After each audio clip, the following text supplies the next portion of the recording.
Welcome to Deges and Dragons. I thought this was going to be hard, but... Welcome to Deges and Dragons. Who wants some of the Ripper? They're state champs, baby. Woo!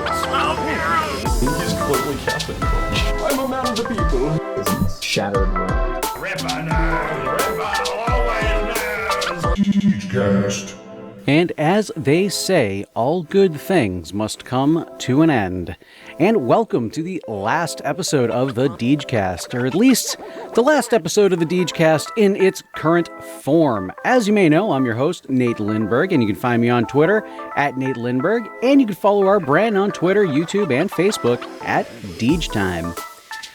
The last episode, well, the last weekly episode anyway, we'll still be bringing you great content like interviews with the game developers and deeper dives into the therapeutic aspects of RPG gaming, just, well, a little bit less frequently than we have these past 30 episodes or so.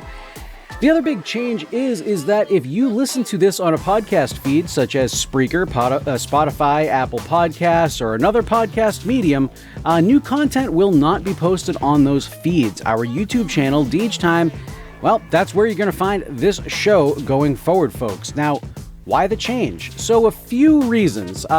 First off, well, the podcast feed costs money, and frankly, this project is still too fledgling for it to be making enough money for it to cover those costs, and it really just didn't make enough sense for us to continue to pay those costs, when we could just release it for free on YouTube, and that was where we were getting the majority of our traffic.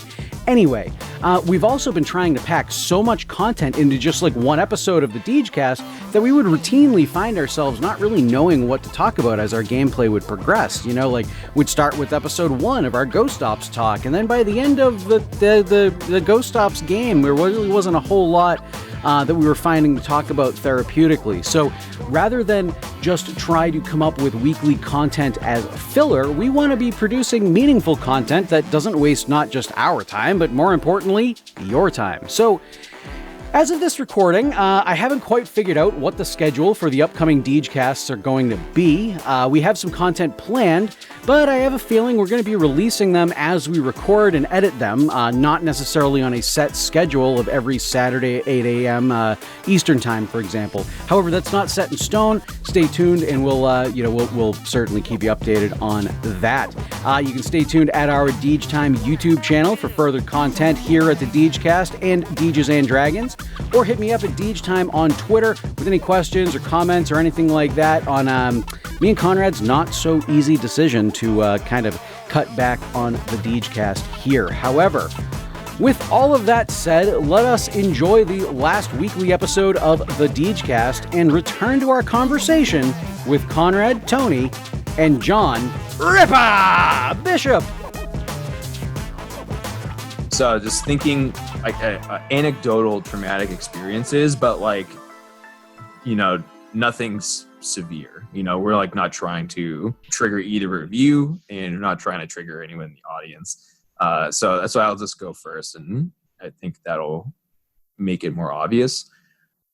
So a traumatic experience for me that literally haunted me up until college was the movie The Last Unicorn.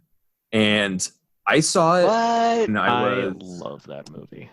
You love it? See, so I love it so much. I watched that like when I was younger. My father worked for a photo development store, but it also had like video rentals in there too. So we got free rentals all the time. And geez, the number of times that me and my brother made him rent that movie just so we could watch it over and over and over again was obscene. I didn't see that movie until I was an adult, and I like it, but I'm curious to see how this movie haunted you. Yeah, so I think I know what, but very continue. different experience, yeah.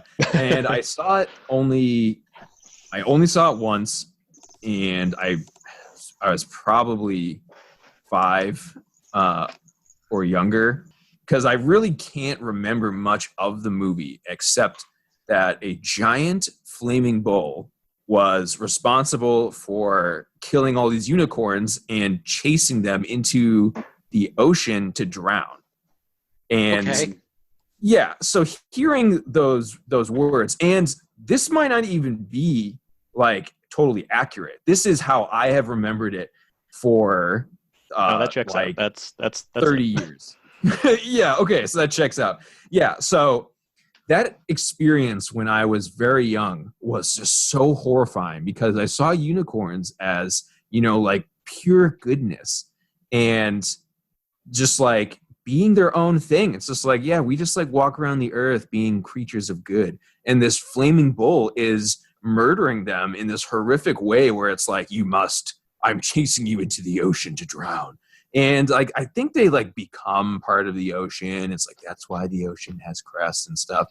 And it's supposed to have this like nice, like fulfilling ending, but no, like there's no fulfilling ending for me. It was horrifying. And so I actually had nightmares about this like my whole life till college. And they just stopped like once I got to college. And I started taking like dream analysis. I had great interest in it. I basically, for most of my life, had dreams like every night. Like I know technically speaking, biologically, everybody dreams every night, but the amount of people who remember whatever dreams they have varies quite a bit. But I remembered my dreams every night. Once we get off air, I've got a dream I want you to analyze because this was so weird. Okay. So I kept having this recurring nightmare itself where I would be standing there in total darkness and I was in first person, so I don't really know what age I was hypothetically in this dream, but the background of the movie was gone, and all I saw was the unicorn and the flaming bull coming towards it, and I'd be just like sitting there, like trying to scream out to it, like no, like don't take the last unicorn, but my words were silent and I couldn't physically do anything to stop the bull from getting to the unicorn. And I'd wake up like right before the bull would reach it. So this, this cartoon that was supposed to be good, and Tony loved it, so like just to show like the difference and how it affects people. But for me, it just had this horrible impact on me, and it was because of the way I processed it at that age. So like if I watch the movie now, I'd probably be like, oh, like that's kind of sad, but I wouldn't blink twice. But at that age and my perception of the world, and it just had this horrible impact on me, and it haunted me. And that's the effect trauma has. So the way we process a specific event, if we process it in that dangerous way, then like we don't forget it, and it's always dangerous to us because that's what our body's always trying to do. Like as you grow, you are unaware mentally or cognitively of what your body is doing to protect itself. Constantly, like we can become aware of some things, like we're constantly breathing because your body needs to breathe to survive. And you can become aware of it in the moment where I'm now mentioning it. You're probably like, oh yeah, I breathe and I control that. But like the cycle of blood and creation of cells and like digestion, all these things that your body does, it's just doing them to survive. And likewise, an experience that affects us negatively, the body is trying to prevent the danger from happening. So the danger is, of course, here about a fantastical creature that doesn't exist, or maybe it does. But this fantastical creature that's animated. It's Scotland's official animal. Yeah. But yeah, it's an animated experience about a fictional animal and story that was processed in a way where it became dangerous to me. So I kept having these recurring nightmares about it. And of course, as I got older, it's like, oh, like I'm putting more things together, like innocence and like the way I viewed the unicorn and what their deaths meant to me I was able to process that over time, like, oh, the innocence and the goodness and that something evil just persists to destroy good. And like that concept itself just didn't sit well with me, that there's this innate evil and a great evil that is able to hunt down, like if you're pure good and innocent and all of this, that's going to hunt you down and destroy you. And so processing it, I'm no longer afraid of it, and I don't have nightmares about it anymore. But that's the way trauma works, and the way that we try. I think I might have nightmares about something you just said, though. You said that there was innate evil, and I don't have evil in me, do I?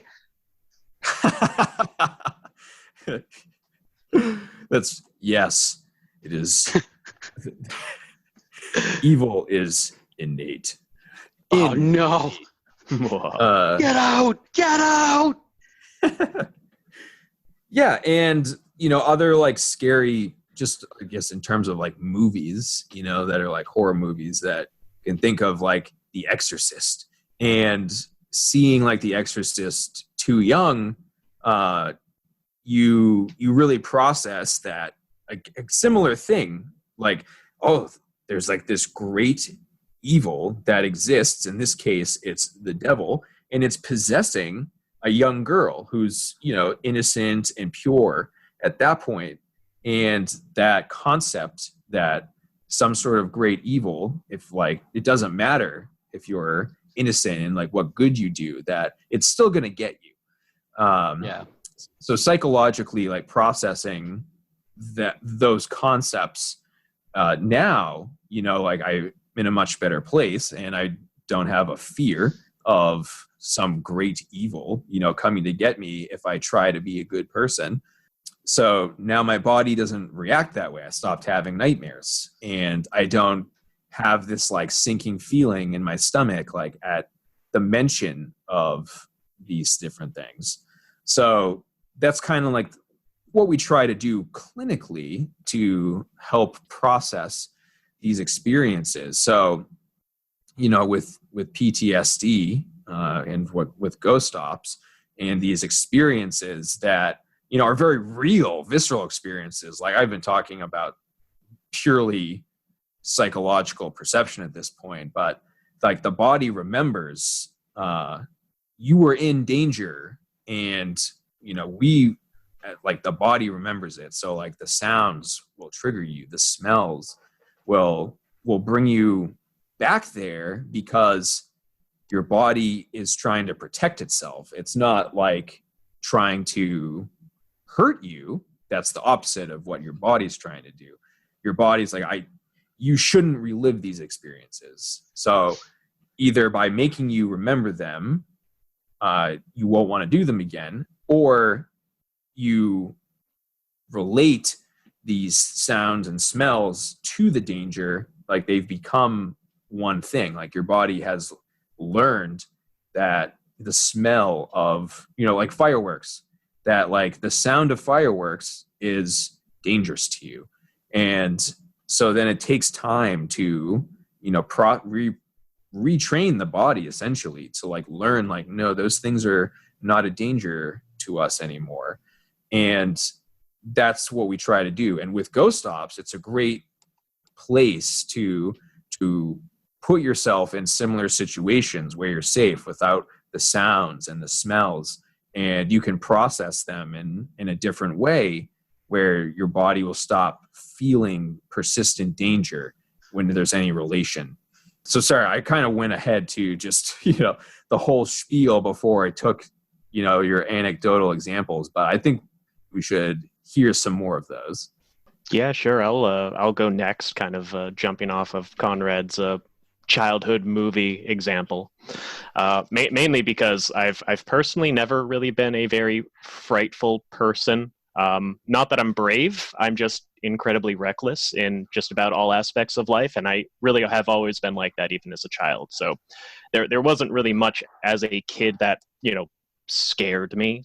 But that being said, the wolf in the Neverending Story movie, Gamork, scared the shit out of me as a kid. Mainly for the fact, for those who haven't seen The Neverending Story, the main antagonist is this unseen force called the Nothing that is literally just erasing all existence. And the main hero, Atreyu, is trying to stop this from happening. But Gamork is this character who they kind of subtly hint at throughout the movie, and he doesn't show up until the climax of the final act of the movie. And he is there solely to help the Nothing succeed in their mission. And that always really confused me as a child, because if the Nothing won, then Gamork would also be erased from existence too. And obviously Gamork is aware of this, but he still wants to stop Atreyu from completing his goal, from saving the world, because that would prevent his goal from happening, which is make the Nothing win. And I think that concept, not necessarily the wolf as a whole, but just why the wolf was doing what he was doing, was just very foreign to me as a child. And for the longest time, just that concept of that character terrified me. Yeah, that was certain, because like Neverending Story, that was again a movie that I watched in adulthood. I didn't see that as a kid, but I could see how that would certainly mess you up and kind of scare you. I guess kind of sticking on the theme of movies, because I can actually think of two good examples for that kind of stuck with. Well, one was with my sister, one was with myself for years after seeing these as a kid. So first one, I guess, is going to be me. There's a movie that I know Tony is familiar with. It is a movie called Little Nemo. Not Finding Nemo, but Little Nemo. And to it this is day, my favorite movie of all time. I say it definitely ranks right up there myself. And it is a movie, I believe it's an anime. I believe it's a Japanese anime that it revolves around a little boy who basically falls asleep, and he goes to this dreamland filled with beautiful wonders and amazing things. And however, there's also a nightmare land, and there's the Nightmare King, I believe is his name. It's been a long time since I've seen this movie, but the Nightmare King. And there's a scene in there now where Little Nemo goes to face the Nightmare King, and he's in his pajamas, and he also has a flying bed. The bed that he sleeps in his room, like, comes with him to Dreamland, and that's how he kind of gets around the movie, as his bed flies. Anyway, he's flying in this bed, and he has the royal scepter, and the scepter is the only thing that can fight the Nightmare King, and you have to recite this incantation in order to take the power out of the scepter and use it as a weapon. And he's like, it's this super intense scene. They're in Nightmare Land. Everything's dark. The rest of the movie is really like bright and vibrant, and it's like really dark, and like the Nightmare King he's like this goopy mess of nothingness, of darkness, with these bright red eyes, and he makes like these awful noises. But anyway, long story short, it's just this really, really, really intense scene. And Nemo starts reciting the incantation for the scepter, and like the look in his face and just the way he's reciting this incantation and the music and everything, just the drama building there, scared the crap out of me as a kid. And I'm not the type that actually would get scared by a lot of things. Even as a kid, like I could tell, like I knew the difference between real and fake for the most part, except for wrestling, as we found out earlier. But I knew the difference between kind of like real and fake, and I knew this was a movie. I knew this wasn't real. I knew that there was not really a nightmare land, but it scared the crap out of me. And it was one of those things where, like, I again had kind of like Conrad, like I'd have these dreams and nightmares in very similar scenarios where, like, I'm piloting this bed going into Nightmare Land, and I got to like fight this giant, like, nightmarish monster, and and it was completely irrational. But I remember waking up in cold sweats and things like that. However, it didn't quite affect me in my day-to-day life as this next example affected my sister for years and years and years and years and years, and probably to some extent even to this day. So my sister is in her early 30s now. This happened probably before she was even 4 years old. My uncle was babysitting us. My dad's younger brother was babysitting us, and he allowed us to watch the movie Ghostbusters. Now, Ghostbusters is a comedy. It's a funny movie. It's, you know, it's not a scary flick, but, you know, my sister, being as young as she was, kind of how Conrad was talking about processing The Last Unicorn and the way that he processed it. Well, like, my only guess is, and I haven't really talked to her about this, but I think my only guess is that, like, she processed this as, oh my God, ghosts are real and there's real people there. Her only experience, I think, the ghosts and stuff were in like cartoons, like Scooby-Doo and things like that. So there's like real people in this real Ghostbusters movie, and then there's ghosts in it too. And she's like, oh my God, ghosts are real. And she wouldn't even, like, after she watched that movie, she like wouldn't be in the same, like in a room by herself. If the, like at night, you know, if the hallway was too dark, she wouldn't come out of the living room until somebody turned a light on. You know, as we got older, I remember, you know, after she got her license, we moved, you know, we moved into a different house at this point. And my sister used to park her car at the top of the driveway. And Conrad and Tony both know that the driveway at my old house, there was like this, you know, parking area at the top of the driveway. The driveway would, you know, then would go down this long hill into the front door. So where my sister would have to park, there would be a pretty long walk to get to the front door. And if she parked at night and the lights weren't on outside, you bet your butt, didn't matter what time she got home, you bet her butt, she would be calling me to make sure I could stand at the door and you know, make sure she didn't get eaten by any monsters or ghosts or anything coming out of the darkness. To this day, she won't go into her basement. She lives by herself. She has a house. She lives by herself. She has a basement. She won't go in the basement by herself because it's dark and there might be ghosts down there. And it all stems back to that Ghostbusters incident. Yeah, that's a true traumatic experience. You know, Yep. it's integrated into her body where she feels. She learned that from the movie that ghosts are real, and now she feels the danger. And obviously, the fact that she didn't process it properly, and has, the longer that you go without attempting to process these things, the more difficult it is. Right. So at this point, now after 25 years from the experience, that's a lot to undo. Yeah, definitely. You know, but, you know, I mean, you know, over time, I mean, she's gotten better. It's not like, you know, she's not calling me at night to come over to make sure she can get out of the car or anything, but, you know, but still, yeah, I mean, just, you know, it's still something that is kind of ingrained in her to a point now where, you know, it still affects her. Like she couldn't find some of her Christmas decorations. She thought they might be in the basement. She wouldn't go down there until one of us, you know, by one of us, I mean, like either myself or my mother, went over there and helped her go into the basement and look, you know. So it's certainly something that's still, you know, to this day kind of affecting her and bothering her, you know. So yeah, so she should probably see somebody about ghosts. yeah, probably. Who you gonna call? Yeah, right. who you call though? And so I guess we could call your buddy Neil. Yeah. Neil, Tony's buddy Neil is he's like a Ghostbuster impersonator, and like he's got the whole suit. He's got the backpack thing. They got, it's part of it. Part of like a whole Ghostbuster community. They got the take part car. in like parade. Yeah, they have like a legit hearse done up as the Echo. Awesome. Yeah, it's that. Then all of their costumes and their proton packs are just so well made. It's great. It's awesome.